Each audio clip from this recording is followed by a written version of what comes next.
ഇതാണ് നമ്മൾ പണ്ട് പണ്ട് സ്കൂളിൽ പഠിക്കുന്ന കാലത്തൊക്കെ ഒരുപാട് ഇഷ്ടപ്പെട്ടിരുന്ന അരിനെല്ലിക്ക അല്ലെങ്കിൽ നെല്ലിക്കപ്പുളി എന്നൊക്കെ പറയുന്നത്.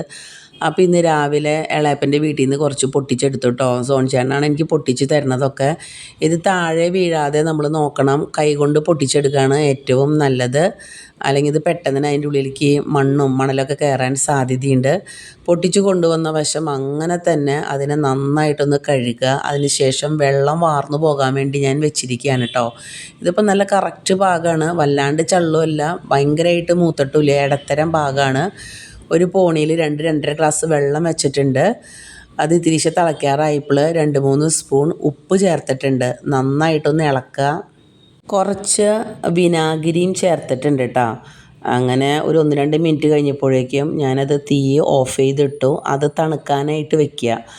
അതുപോലെ തന്നെ ചൂരുമുളക് നന്നായിട്ട് കഴുകി ക്ലീൻ ചെയ്ത് അതും നെടുകെ കീറിയിട്ടുണ്ട്. അപ്പോൾ വെള്ളമൊക്കെ തണുത്തിട്ടുണ്ട്. അതിനുശേഷം ഞാനിത് കുപ്പിയിലാക്കുകയാണ്. നമ്മുടെ നെല്ലിക്കപ്പുളി ഇട്ടു. അതുപോലെ തന്നെ നേരെ തിളപ്പിച്ച് ആറിയ വെള്ളം നമ്മൾ ഒഴിച്ചു. അതിലോട്ട് നേരത്തെ കീറി വെച്ച ചൂരുമുളക് നമ്മൾ ആഡ് ചെയ്യണം കേട്ടോ. അപ്പോൾ ഇത് നമുക്ക് ഇട്ട് പിറ്റേ ദിവസം തന്നെ എടുക്കണമെങ്കിൽ ആ ചൂടുവെള്ളത്തിൽ നമുക്ക് ഇടാമായിരുന്നു. ഇതിപ്പോൾ എനിക്ക് ഇപ്പോഴൊന്നും ആവശ്യമില്ല. ഇപ്പം അപ്പടിയും മാങ്ങയ്ക്കുള്ള സമയമല്ലേ, സാവധാനം മതി. അതുകൊണ്ടാണ് വെള്ളം തിളപ്പിച്ചാറാൻ വേണ്ടിയിട്ട് ഞാൻ വെയിറ്റ് ചെയ്തത്.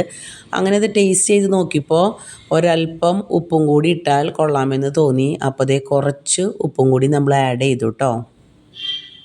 ഉപ്പിലിട്ട അരിനെല്ലിക്കയുടെ ഫൈനൽ ലുക്ക് എന്ന് പറയുന്നത് ഇതാണ്. നമുക്ക് ഒരാഴ്ച കഴിയുമ്പോഴേക്കും ഇത് ഉപയോഗിച്ച് തുടങ്ങാം കേട്ടോ.